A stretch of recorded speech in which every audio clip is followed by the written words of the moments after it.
नमस्कार सम्पूर्णमा आज म तपाईँहरूलाई यो माइक्रोसफ्ट वर्डमा एउटा प्रोजेक्ट वर्क रिपोर्ट राइटिङ कसरी लेख्ने भन्ने सिकाउँछु। सबभन्दा पहिला माइक्रोसफ्ट वर्ड खोल्नु पऱ्यो।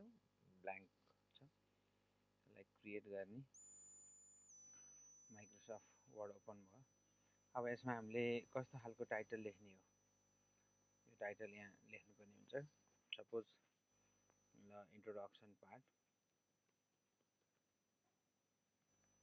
इन्ट्रोडक्सन लेखेँ मैले। अब यो इन्ट्रोडक्सनलाई चाहिँ टाइटल बनाउनको लागि माथिपट्टि हाम्रो यहाँनिर स्टाइलहरू हुन्छ हैन, स्टाइलको फर्ममा छ। अनि यतापट्टि स्टाइल प्लेन भन्ने पनि छ। यसो पनि जान सक्यो। अब यसमा चाहिँ सबै कुरा यसरी दिएको हुँदैन हैन। त्यसलाई सबभन्दा पहिला हामीले के गर्नुपर्ने हुन्छ भने जुन यो होम बटन छ, अनि होम बटनमा गइसकेपछि यहाँ यस्तो खालको एउटा चाहिँ बुलेट नम्बरिङ हैन, अनि त्यसपछि यसरी अल्फाबेट वा 1 2 3 नम्बरिङ, र अर्को एउटा यस्तो खालको हुन्छ हैन, यो खालको हुन्छ। यसमा चाहिँ यहाँनिर फर्मेट दिएको हुन्छ, जस्तो 1 1.1 1.1.1 अथवा 1 यस्तो खालको दिएको हुन्छ। अब यसमा क्लिक गऱ्यो भने क्लिक गरेपछि अब यसमा तपाईँले क्लिक गरेपछि यसमा कुन हेडिङमा गयो भन्ने कुरो सो गर्छ यसले हैन।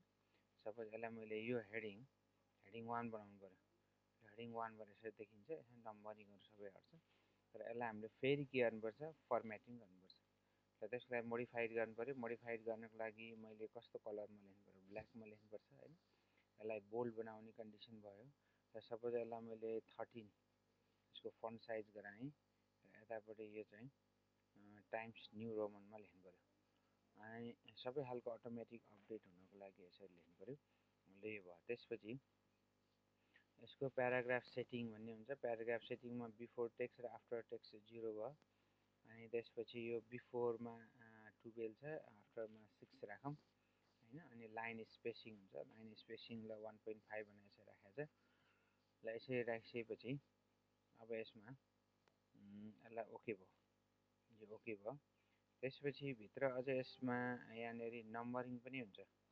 यसलाई नम्बरिङ गर्नुपर्ने हुन्छ। नम्बरिङ गर्नको लागि चाहिँ अब कसरी जाने भन्दा अब 1 2 3 को नम्बरिङ अनुसार जानु पऱ्यो हैन। ल 1 2 3 को नम्बरिङ अनुसार जाँदाखेरि चाहिँ यसलाई मैले यसरी क्लिक गरेँ भने अनि ओके भयो। ओकेबाट यसलाई चाहिँ क्लिक गरेँ भने 1 को फर्म आउँछ। अब अहिले फन्ट यस्तो फर्म भयो हैन। अब यो फर्स्ट हेडिङलाई सपोज मैले अझै यसलाई चाहिँ अब क्यापिटल लेटर बोल्डमा लेख्नु पऱ्यो भने फन्टमा जाने। अनि फन्टमा पुगेपछि फन्टको केसमा चाहिँ सबै क्याप्स लेख्नुपर्ने भने अल क्याप्स थिचिदिने। अल क्याप्समा ओके गऱ्यो भने फेरि एगेन गऱ्यो भने यो चाहिँ इन्ट्रोडक्सनको पार्टमा यसरी जान्छ। अब यसमा त इन्ट्रोडक्सन पार्टमा मैले केही कुरा लेख्नु पऱ्यो। अब अहिले केही कुरा लेख्ने छैन हैन, सिधै लेख्नु पऱ्यो भने चाहिँ इक्वल टु गर्ने, अनि RAN ऱ्यान्डम गर्ने। यसो गरेपछि ल यसमा केही कुरा आउँछ यो लेख्नेमा हैन। ल आएपछि अब यो पनि अहिले कस्तो छ भने अलि रफ फन्टमा छ। अनि यतापट्टि चाहिँ यसरी एकदमै एक लाइनमा छ लेफ्ट साइडमा। अनि राइट साइडतिर चाहिँ फेरि यसरी हैन मिलेर बसेको छैन। यो मिलेर बसेको छैन। ल मिलेर बसेको छैन भने यो मिलेर बस्नको लागि चाहिँ फेरि के गर्नुपर्छ भने यसको लागि यसमा क्लिक गरे नर्मलमा देखाउँछ। यो हाम्रो नर्मलमा बसेको छ। र नर्मलमा बसेको छ अनि फेरि त्यसलाई के गर्नु पऱ्यो भन्दा मोडिफाइड गर्नु पऱ्यो हैन। मोडिफाइड गर्नु पऱ्यो। मोडिफाइड गर्न एउटा त यो क्यालिब्रीमा बसेको छ। सपोज यसको फन्ट पनि चेन्ज गर्न सकियो। अनि 12 मा छ, यसलाई बोल्ड गर्ने हैन, अरू बाँकी जस्तै छ हैन। त्यसपछि फेरि प्याराग्राफमा जाने। अनि प्याराग्राफमा गइसकेपछि माथिपट्टि अलाइनमेन्ट भन्ने छ। अलाइनमेन्ट चाहिँ यसलाई चाहिँ कसरी अलाइन गर्ने भन्ने हुन्छ। यहाँ जस्टिफाइड छ हैन। बडी टेक्स्टलाई जस्टिफाइड गर्नु पऱ्यो, बाँकी अरू सबै 0 को फर्ममा छ। अनि त्यसपछि यसको लाइन यसरी 1.5 गर्ने। ल यसरी गर्दा ल 1.5 भयो भने ल बाँकी यो केसमा फर्स्ट लाइन कसरी राख्ने भन्ने हुन्छ हैन। ल फर्स्ट लाइनलाई चाहिँ सपोज मैले अहिले 1 सेन्टिमिटर बराबरको राखेँ भने अलिकति राम्रो देखिन्छ। र त्यो हुँदा चाहिँ ल यसरी बस्छ हैन। यो फर्स्ट लाइन कसरी बस्ने भन्ने कन्डिसन चाहिँ यो यस्तो छ। ल बाँकी यो माथिपट्टिको जुन इन्ट्रोडक्सन पार्ट छ, त्यो इन्ट्रोडक्सन पार्ट अझै यहाँसँग सिमिलर हुने गरी बसेको छैन। अनि यसलाई अझै पनि मैले यदि मोडिफाइड गर्नु पऱ्यो भने यसलाई मोडिफाइड गर्ने। मोडिफाइड गरेर यसको पनि प्याराग्राफमा जाने। प्यारामा जाँदा यो बिफोर टेक्स्ट भन्ने चाहिँ 0.63 मा बसेको छ, यसलाई 0 बनाइदिने हैन। 0 बनायो भने ल यो पनि त्योसँग सिमिलर हुने बस्छ। यो फर्स्ट इन्ट्रोडक्सन भयो हैन। यो चाहिँ हेडिङ 1 भयो। ल हेडिङ 1 भयो। मैले हेडिङ 1 लाई भित्रपट्टि हेडिङ 2 मा इन्ट्रोडक्सनको पनि ल ब्याकग्राउन्ड बनाउनु पर्यो। ब्याकग्राउन्डलाई बनाउनु पर्यो भने अब ब्याकग्राउन्डको केसमा चाहिँ यसलाई मैले हेडिङ 2 बनाउनु पर्यो हैन। हेडिङ 2 यहाँनिर 1.1 भनेर देखिएको छ, किनभने हाम्रो फर्मुला राख्नाले यसलाई थिच्ने हो। यसलाई थिच्दाखेरि फेरि के हुन्छ, यो बिग्रेर आउँछ हैन। बिग्रेर आएपछि फेरि यसलाई पनि हामीले आफ्नो स्टाइलमा चेन्ज गर्नुपर्ने हुन्छ। स्टाइलमा चेन्ज गर्दाखेरि यो हेडिङ 2 लाई 12 राखौँ, अनि यतापट्टि यसलाई चाहिँ टाइम्स न्यू रोमनमा राख्नु पर्यो। अनि यसको कलर ब्ल्याक हामीलाई चाहियो खास हैन। अटोमेटिक अपडेटको फर्ममा राखौँ। अनि त्यसपछि फेरि यसको पनि प्याराग्राफको फर्ममा जानु पर्यो। ल प्याराग्राफ फर्ममा जाँदा चाहिँ अब 0 छ।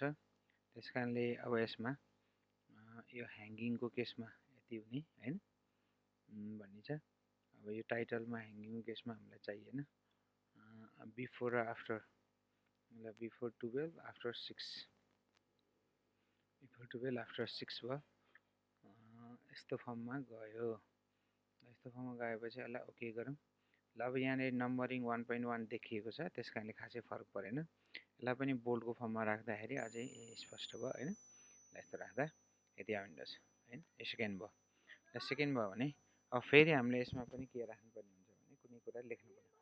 त्यो लेख्दाखेरि चाहिँ इक्वल टु RN ran गरेर यस्तो गऱ्यो भने यसमा फेरि आउँछ हैन। अब यो जस्तो यसमा हामीलाई चाहिएको छ त्यो फर्ममा चाहिँ यसरी चेन्ज भएको छ। ल यो फर्ममा यसरी चाहिँ फर्स्ट हैन आई, ल आई अथवा योभन्दा पनि अर्को एउटा बनाउनु पर्यो भने टाइटल बनाउनु पर्यो ब्याकग्राउन्डको केसमा हैन। यो ब्याकग्राउन्ड भयो। ब्याकग्राउन्ड पछि सपोज जस्टिफिकेसन भने कुनै टाइटल राख्नु पर्यो भने यो टाइटललाई अझ हामीले थर्ड हेडिङ यहाँ देखिन्छ, थर्ड र फोर्थ देखिँदै जान्छ राख्ने। यसलाई पनि मिलाउनु पर्ने हुन्छ हैन। यसलाई मिलाउनलाई एकै जस्तो एक्ज्याक्टली सेम तरिकाले जाने। सपोज यो पनि बोल्ड राख्ने भए बोल्ड राखे भयो। त्यसपछि यसमा टाइम्स न्यू रोमन छ, टाइम्स न्यू रोमनमै राख्ने हैन। त्यसपछि अटोमेटिक अपडेट छँदैछ। र बाँकी यसको जुन प्याराग्राफ छ, प्याराग्राफ केसमा यहाँ 0 छ, अनि फर्स्ट लाइन 1 सेन्टिमिटर, यो केही फरक भएन। ल यो चाहिँ फेरि 12/6 गरौँ हैन। स्पेसिङ अलिकति प्रष्ट देखिन्छ। 1.5 छ। ल यो पनि भयो। अब यसमा फेरि नम्बरिङ आएन हैन। यो नम्बरिङ आएन भने हामीले फेरि त्यसलाई नम्बरिङमा जानुपर्ने हुन्छ। ल नम्बरिङमा जानको लागि खास हामीलाई नम्बरिङ कसरी गर्ने भन्ने कन्डिसन अब यसमा थिच्नु पर्यो हैन। किनभने 1, 1.1 र 1.11 को फर्ममा हामीलाई जानुपर्ने हो। र त्यसरी थिचेपछि यो आयो। अब यसमा अझै भित्रपट्टि गएको छ हैन। यो भित्रपट्टि छ नि, यसको जुन प्याराग्राफको लाइनिङ भन्दा अलि भित्र इन्टेन्डेसन अलि हाई छ, त्यसलाई फेरि प्याराग्राफमा गएर प्याराग्राफमा फेरि यसलाई गएर यसलाई 0 बनाइदिने हैन। इनिसियल फर्ममै गएर चाहिँ बस्ने खालको बनाइदिनु पर्यो। ल बाँकी अरू एक्ज्याक्टली सेम छ, ल केही फरक भएन। ल यस्तो हुन्छ। ल यसमा पनि लेख्नु पर्यो भने अब हामीले इज इक्वल टु ran गर्ने, अनि यसरी गऱ्यो भने यसको पनि लेखिन्छ। ल यो फर्ममा चाहिँ यसरी अब कस्तो कस्तो चाहियो ती सबै लेख्दै लेख्दै जान सकियो हैन। ल इन्ट्रोडक्सन पार्ट सिद्धियो भने जस्तो बडी पार्ट गर्नु पर्यो। बडी पार्ट अथवा चाहिँ ल मेथड्स भनौँ न हैन। मेथड्स एन्ड मटेरियल्स भन्ने एउटा मटेरियल्स। यो मेथड्स एन्ड मटेरियल चाहिँ अब माथिपट्टि जुन 1 भनेर लेखेको थियो यो सेकेन्ड पार्ट बनाउनु पर्यो। सेकेन्ड पार्ट यसलाई बनाउनु पर्यो भने ल यो सेकेन्डमा यो हेडिङमा थिच्दिने हैन। यो हेडिङ थिच्दिने सर्लक आउँछ। ल यसमा पनि हामीले चाहिँ केही कुरा लेख्नु पर्यो। ल केही कुरा लेख्नु पर्यो भने यसरी थिचेपछि यो आफै आफ यसरी आउँछ हैन। र यसको मेथड्स एन्ड मटेरियलको फर्ममा यसरी गयो। र सपोज अर्को पनि मलाई कुनै चाहियो हैन, मैले लेखेर सिद्धियो। अब एक्सपेरिमेन्टल सेक्सन होला,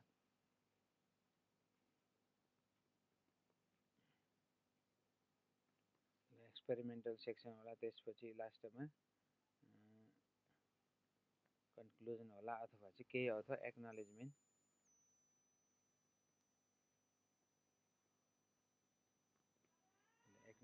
होला, यस्तो खालको छ भने अब यसलाई हामीले चाहिँ टाइटल फर्स्ट हेडिङ बनाउनु पर्यो भने फर्स्ट हेडिङमा बस्छ। कन्क्लुजन पनि यसरी फर्स्ट हेडिङमा बस्छ। अनि यहाँ भएको यो केस पनि फर्स्ट हेडिङमा यसरी बस्दै जान्छ हैन। ल त्योभन्दा पछाडि हामीले यदि रिफरेन्स राख्नु पऱ्यो।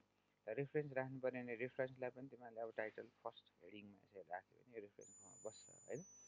होइन अब यसलाई चाहिँ रिफरेन्सलाई टाइटल नराख्ने भन्यो भने अर्को कुनै एउटा न्यू स्टाइल बनाउनु पर्ने हुन्छ टाइटल नराख्नको लागि हैन, अथवा यो जुन नम्बर नराख्नु लागि। किनभने जब पनि हामीले 1 राखिन्छ त्यो चाहिँ सबै नम्बरिङको लागि हुन्छ। त्यो नराख्नु पऱ्यो भनेदेखि चाहिँ कुनै एउटा न्यू स्टाइल भनेर यहाँनिर क्लिक गरे हुन्छ हैन। न्यू स्टाइल आफ्नो स्टाइलको फर्ममा बनाउने, त्यसपछि फेरि यो फर्मेटिङमा कति साइज हो अथवा के हो भनेर यसरी बनाउँदै गयो भने अनि त्यसको केसमा जुन नम्बरिङ छ त्यो नम्बरिङमा चाहिँ नम्बरिङ गरेर हटाउनु पर्यो। र त्यसको लागि सपोज अहिले मसँग यहाँनिर यो नो हेडिङ भन्ने छ हैन। र नो हेडिङमा मैले यहाँ क्लिक गरेँ भने यस्तो बन्छ रिफरेन्स। अब यसरी राखिनु भयो, यता साइडमा राखिनु भयो। र यो नो हेडिङलाई मैले चाहिँ अब यसको मोडिफाइड गर्न सकेँ। सपोज मैले फेरि मोडिफाइड गरेँ भने अटोमेटिक मोडिफाइडमा यसलाई त लेफ्ट साइडमा राख्न सकियो हैन। अनि यसको अझै प्याराग्राफ फर्महरू अलिकति डिफ्रेन्ट भएर आएको छ। र प्याराग्राफ फर्म डिफ्रेन्ट भएको छ भने बिफोर र आफ्टर भयो। ल यो कन्डिसनमा यसरी यो देखिया छ हैन। त्यसपछि बाँकी अर्को अब फन्ट ट्याबमा कुन फर्ममा राख्ने भन्ने कुरा पनि हामीले हेर्नु पर्यो। त्यसको लागि अब अहिले मैले चाहिँ जस्तो यहाँनिर फन्टको साइजमा 16 छ, यसलाई 30 नै राखौँ किनभने सबै 13 छ हैन। टाइम्स न्यू रोमनमा बस्यो। अब अल क्याप्सको फर्ममा राख्ने भयो, अल क्याप्सको फर्ममा राखे भयो। ल अल क्याप्सको फर्ममा राख्दाखेरि यस्तो हुने भयो। ल यस्तो फर्ममा आएको छ। ल सपोज यसलाई मैले ओके गरेँ। अझै यो नो हेडिङको केसमा अझै पनि यसलाई लेफ्ट साइडमा लानु पऱ्यो भने यसको प्याराग्राफ, ल प्याराग्राफ गरेर बसिसकेपछि ल special line body left alignment को फर्ममा सेन्टर जस्टिफाइड हैन। जस्टिफाइडको केसमा बस्यो।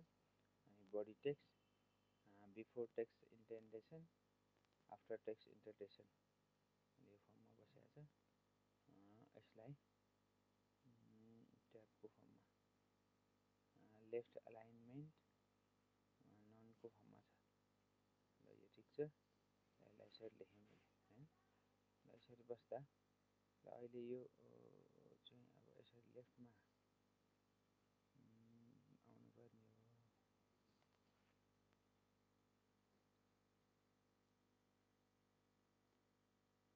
लेफ्ट एलाइनमेन्टमा बसेको छ। यो चाहिँ प्याराग्राफ भयो हैन। हेडिङको प्याराग्राफ फर्ममा ल यो भयो। ल ठिकै छ। अब यसलाई प्याराग्राफमा त 00 नै छ। 00मा भएन भनेदेखि -1 मा राखौँ। अब -1 मा राख्यो भने यो चाहिँ अब आफ्नो प्याटर्नमा भयो। ल यस्तो अब यसमा रिफरेन्स राख्नुपर्ने हुन्छ हैन। रिफरेन्स राख्नलाई चाहिँ के गर्नुपर्छ भने हामीसँग यहाँनिर माथिपट्टि रेफरेन्स भन्ने छ हैन। यो रेफरेन्समा थिच्नु पर्यो। रेफरेन्समा थिपेपछि यहाँ इन्सर्ट साइटेसन भन्ने हुन्छ हैन। इन्सर्ट साइटेसनमा के हाल्ने भन्ने कुरो चाहिँ इन्सर्ट साइटेसन हुन्छ। त्यसलाई कहाँबाट ल्याउने भन्दा जस्तो अब मैले कुनै खालको गुगल स्कलरसिप भन्ने एउटा भन्नेमा जानु पर्यो र अब कुनै कुरा खोज्नु पर्यो हैन। अब कुनै नामबाट आएको छ अथवा चाहिँ कुनै खालको टाइटल सर्च गर्नुपर्छ अथवा चाहिँ स्यापोनिफिकेसनको रियाक्सन भन्यो भने अब तपाईँले यहाँ सर्च गर्दाखेरि चाहिँ जस्तो हाइड्रोलाइसिस यो आउँछ हैन। यो आउने भयो। अब यो खास यसरी आर्टिकल हो हैन। JACS ज्याक्स जर्नल अफ अमेरिकन केमिकल सोसाइटीमा भएको ज्याक्स हो यो। अब यसमा साइटेसन गर्नु पर्यो भने चाहिँ यहाँ साइट भन्ने हुन्छ हैन। यो साइट भन्ने हुन्छ। साइटमा थिच्नु पर्यो। यो APA फर्मेट छ। APA फर्मेट छ। ल यसमा जम्मा यो एउटा यो अगाडि यो राइटर हो। यो राइटरलाई कपी गर्ने अनि राइटरलाई कपी गरेर यहाँ तिमीहरूको जुन अथर भनेको छ यो अथरमा यसरी क्लिक गर्नु पर्यो हैन। र त्योभन्दा फेरि बाँकी अब योभन्दा सेकेन्डमा भएको यो इयर हो यो 2002 हैन। र 2002 मा क्लिक गर्ने अनि फेरि यहाँनिर जुन इयर छ त्यसमा लेख्नु पर्यो हैन। त्यसै गरी फेरि थर्ड पोजिसनमा यो चाहिँ टाइटल हो यो हैन। यो टाइटल हो यो एउटा एक्सपेरिमेन्टको टाइटल भनौँ न। ल यो टाइटल अफ द एक्सपेरिमेन्ट भने यहाँ लेखेको हुनुपर्छ। अनि त्योभन्दा पछाडि फेरि यहाँ के छ जर्नलको नेम छ हैन। जर्नल गर्ने अनि यसमा लगेर यहाँ राख्ने हैन। र त्योभन्दा बाँकी चाहिँ त्यहाँ पेज नम्बर भनेर लेखेको छ। अब पेज नम्बर खास चाहिँ यो हैन, लास्टको यतिदेखि यति भन्ने पेज नम्बर, यो अगाडिको चाहिँ भोल्युम हुन्छ। र अहिले हामीलाई यहाँनेरि पेज नम्बर भनेको छ, पेज नम्बर राख्यो। अरू कुनै राख्ने यसमा नभएको कारणले गर्दाखेरि हैन, त्यति मात्र राख्दा हुन्छ। ल यस्तो भयो। अब यसलाई के गर्नु पर्यो भने यसलाई ओके गर्ने। ओके गरेपछि यहाँ यसरी बसिहाल्छ हैन, यसरी बसिहाल्छ। अब यसको तलपट्टि रिफरेन्समा हामीलाई कहाँबाट यसमा लेखेको भन्ने कुरा चाहियो भने अब त्यसपछि यहाँ जुन बिब्लियोग्राफी भन्ने छ, बिब्लियोग्राफीको पोजिसनमा यहाँ माथि बिब्लियोग्राफी भनेर लेख्ने हैन। अहिले मैले जुन कुरो त्यहाँनिर लेखेको थिएँ यो केसमा यहाँ माथिपट्टि जुन साइटेसन भएको छ नि, यो माटा सेग्रेडा भन्ने, यो माटा सेग्रेडा भन्ने यसरी यहाँ आएर बस्छ हैन। ल यो एउटा केस भयो। अब मैले सपोज सेकेन्ड साइटेसन गर्नु पर्यो। सेकेन्ड साइटेसन भएको केस पनि फेरि मैले हेर्नु पर्यो भने फेरि मैले कहाँ जानुपर्छ भन्दा इन्सर्ट साइटेसनमा जानु पर्यो हैन। इन्सर्ट साइटेसनमा जानु पर्यो। र मैले कहाँबाट यो सेलेक्सन गरेर ल्याएको भन्ने कुरा चाहिँ यहाँ हेर्नु पर्यो। जस्तो अब मेरो यहाँनिर नाम आयो हैन, मैले नाम सर्च गरेँ। मैले नाम सर्च गरेपछि मेरो नामबाट भएका यहाँ जति पनि यो रिसर्चहरू छ, रिसर्च आर्टिकल आउँछ। र यसमा धेरै आर्टिकल छन्। जस्तो यसमध्ये सपोज मेरो आर्टिकल हेरौँ हैन। यो मेरो आर्टिकल हो यो। ल यो मेरो आर्टिकल यो रहेछ। ल यसलाई साइटेसन गर्नु पर्यो। ल यसलाई साइटेसन गर्नुपर्ने यहाँ साइट भन्नेमा जाने, फेरि एपिए छ हैन। ल एपिएमा गएपछि मैले सबभन्दा पहिला सबै खालका नामहरू कपी गर्नु पर्यो। अनि कपी गरेर ल अथरको फर्ममा राखेँ हैन। त्यसपछि अर्को टाइटल छ। र टाइटल यहाँ के छ भने सेलेक्टिभ डक्सोर्बिसिन सेन्सिङ भन्ने केस छ, यहाँ न्यानो एग्रिगेट्ससम्म। यति मैले कपी गरेँ र यसमा चाहिँ टाइटलमा राखेँ। अब त्यसपछि जर्नलको नेम छ। जर्नलको नेम चाहिँ यो माइक्रोकेमिकल जर्नल भन्ने छ हैन, माइक्रोकेमिकल जर्नल। ल यतिलाई लगाएर मैले फेरि यहाँनेरि जर्नलको नेममा राखेँ। अनि त्योभन्दा बाँकीमा यहाँनेरि यो 2025मा पब्लिस भएको रहेछ। 2025 यसको इयर पनि लेखेँ। त्यसपछि यसमा पेज नम्बर छ हैन। ल पेज नम्बर छ। ल पेज नम्बरमा गएर यसमा पेजेसहरू राख्नु पर्यो हैन। यति गरेपछि यसलाई ओके गरिदिने। ओके गरेपछि यहाँनेरि आयो साइटेसन हैन। यो साइटेसन फेरि यहाँनेरि तल अपियर गर्नु पर्यो नि त, लास्टमा रिफरेन्समा। रिफरेन्समा अपियर गर्नु पर्यो भने अब यसमा लेखेपछि फेरि हामीले बिब्लियोग्राफीकै प्याटर्नमा चाहिँ यसरी राख्यो हुनुपर्छ। यसरी राख्दाखेरि यो नाम आयो हैन। यसरी यो रिफरेन्स लेख्नु पर्यो। र रिफरेन्स लेख्दाखेरि यहाँ बिब्लियोग्राफी भनेर आफै नाम आउने भएकोले यो माथिको रिफरेन्स नभए पनि हुँदछ। मैले यसलाई घटाइदिएँ हैन। र यसमा नम्बर नराख्ने हुँदाखेरि चाहिँ नो हेडिङको पोजिसनमा लगेर राख्नु पर्यो यसरी। ल यसरी चाहिँ गर्नुपर्ने रहेछ हैन, यसरी गर्नुपर्ने रहेछ। र यो केसमा अब यो दुईटा एउटै दोहोरिएको कारणले गर्दा यो मैले हटाइदिएँ हैन, यो चाहिएन। ल यो चाहिँ यसको नो हेडिङको फ्रेममा राखेँ। र यो बसिहाल्यो। ल यस्तो रहेछ, यो भयो। अब यसलाई तिमीहरूले चाहिँ यो जनरली के हुन्छ भने यो बिब्लियोग्राफीहरू चाहिँ हैन, बिब्लियोग्राफीहरू चाहिँ अर्को नेक्स्ट पेजमा राख्नुपर्ने हुन्छ। त्यसको लागि चाहिँ के गर्नुपर्छ भन्दा जुन लेआउट भन्ने छ, लेआउटमा पेज ब्रेक गर्ने। पेज ब्रेकको नेक्स्ट पेजमा लगेर राख्ने। अनि यसमा सबै यहाँनिर अब अरू जति थपिँदै जान्छ हैन। र यहाँ जे चाहिन्छ यसरी लेख्ने प्याटर्न यो हो। ल यति भइसकेपछि अब हामीले के गर्नुपर्छ भने यसमा माथिपट्टि चाहिँ टाइटल अफ कन्टेन्ट राख्नुपर्छ। र टाइटल अफ कन्टेन्ट राख्दाखेरि फेरि रिफरेन्समा जाने हैन। रिफरेन्समा गएर यहाँनिर यस्ता खालको टाइटल अफ कन्टेन्टको आफ्नो आफ्नो फर्मेट हुन्छ। ल आफूलाई न्यू फर्मेट बन्नु पऱ्यो भने यस्तरी कस्टुममा जाने। र अहिले जुन यो फर्मल भन्ने टर्म छ नि, फर्मल हैन, यसमा नि ओके गऱ्यो भने यसमा टाइटल अफ कन्टेन्ट आउँछ यसरी। अहिले टाइटल अफ कन्टेन्टको यो एक्नोलेजसम्म आयो हैन। अब यो टाइटल अफ कन्टेन्ट पनि के हुनुपर्छ भन्दा यो चाहिँ अलिकति अब सेपरेट पेजमा हुनुपर्छ हैन। त्यसको लागि नेक्स्ट पेज भने ल अब इन्ट्रोडक्सन पार्ट यो भयो हैन, यहाँबाट स्टार्ट हुन्छ। अनि टेबल अफ कन्टेन्ट यहाँ छ। ल टेबल अफ कन्टेन्टमा बाँकी अझै यसमा फ्रन्ट पेज पनि चाहियो नि। र फ्रन्ट पेज चाहियो भने यसलाई पनि के गरिदिने अब यो चाहिँ नेक्स्ट पेजमा, यसलाई पनि नेक्स्ट पेजमा लाने यसरी हैन। यतापट्टि फ्रन्ट पेज भयो, यो फ्रन्ट पेज भयो हैन।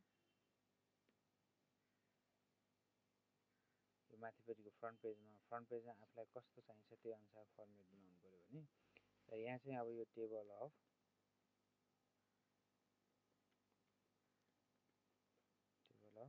कन्टेन्ट, ल टेबल अफ कन्टेन्ट भयो। टेबल अफ कन्टेन्टलाई आफूले कस्तो हिसाबले लाने र कति फन्टमा लाने भन्ने कुरा चाहिँ यहाँ देखिन्छ। अहिले मैले 12 फन्टमा राखेँ हैन। र यहाँ भएको अरू फन्ट यो यताउता सबै चेन्ज गर्न मन लाग्यो भने पनि चेन्ज गर्न पाइयो र यो फर्ममा आउँछ। अनि यस्तो आइसकेपछि सपोज हामीले अब कुनै चेन्ज गर्नु पर्यो भने यसलाई अपडेट गर्नु पर्यो भने हैन, नयाँ कन्टेन्ट लेखिसकेपछि अपडेट गर्नुपर्ने, अपडेट फिल्ड गर्ने, अनि अपडेट द इन्टायर गर्यो भने यहाँ आइहाल्छ है। जस्तो अब मलाई यहाँनिर कुनै यो कन्क्लुजन एक्नोलेजमेन्टसम्म भयो। अब यसमा सपोज एपेन्डिक्स राख्नु पर्यो हैन, एपेन्डिसेस चाहियो भने ल एपेन्डिसेसको फर्ममा अब यसमा हाम्रो हेडिङ 1 हो नि त हैन, हेडिङ 1 भनेर राखेपछि अब यसमा त मैले देखेन, नदेखेपछि के गर्नु पर्यो भन्दा यस्तो आइसकेपछि अब यसलाई अपडेट त फिल गर्ने, ल अपडेट फिल गरिसकेपछि फेरि यसरी एपेन्डिक्स आउँछ भनेपछि यसरी पेज नम्बरहरू सेटअप के दुनियाँ माथि अनेक के पनि मिलाउनु पर्दैन, सजिलैसँग आउँदछ हैन। अब नेक्स्टमा अर्को कुरो के भने पेज इन्सर्ट गर्नुपर्छ। ल पेज इन्सर्ट गर्नको लागि चाहिँ पेज नम्बर इन्सर्ट भनेको छ एउटा हैन। अनि पेज नम्बर इन्सर्टमा पेज नम्बर भन्यो भने ल यो फर्ममा भयो। पेज नम्बर चाहिँ कुन फर्ममा राख्ने भन्ने हुन्छ हैन। पेज नम्बर अब आई यस्तो फर्ममा राख्न पनि मिल्यो, यस्तो फर्ममा राख्न पनि मिल्यो हैन। 1 2 3 फर्ममा राख्न पनि मिल्यो। र यो चाहिँ स्टार्ट भन्ने हुन्छ, 1 बाट स्टार्ट गर्नु पर्यो। यसमा बटम पार्टमा ओके गर्यो भने यसरी आई आयो हैन। त्यसपछि यसरी 1 2 3 4 भन्ने तल चाहिँ ल यो फर्ममा आछ, यस्तो फर्ममा भयो हैन। ल यो फर्स्ट भयो। अनि त्यसपछि अब यसमा पनि नर्मल्ली हामीले यसरी राख्नु पर्यो पेज नम्बर भने हैन। पेज नम्बर राख्नु पर्यो भने पेज नम्बरको फर्मेटमा गएर फेरि यसमा कसरी राख्नुपर्छ भन्दा हामीले त्यही भएकोले continue from the previous page हुन्छ, यसरी सेकेन्ड आयो हैन, सेकेन्ड आयो। ल यो भयो। यहाँनिर पेज चाहिँ हामीले अहिले नर्मली इन्ट्रोडक्सनको पेजलाई चाहिँ 1 2 3 4 भनेर सुरु गरिन्छ। यो अगाडिको फ्रन्ट पेजहरू चाहिँ आईको फर्ममा बस्छ हैन। यहाँ आई अगाडि फ्रन्ट पेजमा नम्बर नदेख्ने भए डिफ्रेन्ट फर्स्ट पेज भन्ने हुन्छ, डिफ्रेन्ट फर्स्ट पेजमा गऱ्यो भने त्यो पनि त्यो फर्स्ट पेजको डिफ्रेन्ट चाहिँ हट्छ हैन। यो जुन फर्स्ट पेजको डिफ्रेन्ट भन्ने हुन्छ यो छ भने डिफ्रेन्ट फर्स्ट पेज भन्यो भने यो फर्स्ट पेज हट्छ र सेकेन्ड पेजबाट स्टार्ट हुन्छ। र सेकेन्ड पेजमा चाहिँ नम्बरिङ राख्दाखेरि के गर्नुपर्छ त फर्मेटमा यो छ स्टार्ट भनेर गर्ने, यसरी राख्यो भने त्यसको नम्बर अफ पेज चाहिँ अपियर हुन्छ हैन। यहाँ पनि फर्स्ट पेज, यो पनि फर्स्ट पेज भएकोले यहाँनिर नदेखेको होला। त्यसको लागि भने फेरि हामीले यसमा पेज नम्बर इन्सर्ट गरौँ। पेज नम्बर इन्सर्ट गर्दा राइट साइडमा फर्मेटको केसमा 1 2 3 पर स्टार्ट फ्रम भन्छ हैन। यसमा भयो, यसमा डिफ्रेन्टबाट नगरौँ हैन। ल यो भयो। अनि बाँकी यहाँ भएको यो चाहिँ हाम्रो यसमा चाहिँ नम्बरिङ अलिकति फरक छ नि त, यो नम्बरिङ फरक छ। नम्बरिङ फरक हुँदाखेरि चाहिँ अब यसलाई फेरि पेज नम्बरबाट फर्मेट गर्नुपर्छ र फर्मेटबाट स्टार्ट गर्नुपर्छ र स्टार्टबाट गरेर यसरी नम्बरिङ राख्न मिल्यो हैन। फर्स्ट पेजमा नम्बर नराख्ने भन्ने कन्डिसन छ भने नराख्न पाइयो। यसको लागि चाहिँ के गर्नु पर्यो फेरि भने फर्स्ट पेज भएको कन्डिसन चाहिँ यहाँनिर यसलाई मैले हटाइदिएँ ल है, हटाइदिएँ भने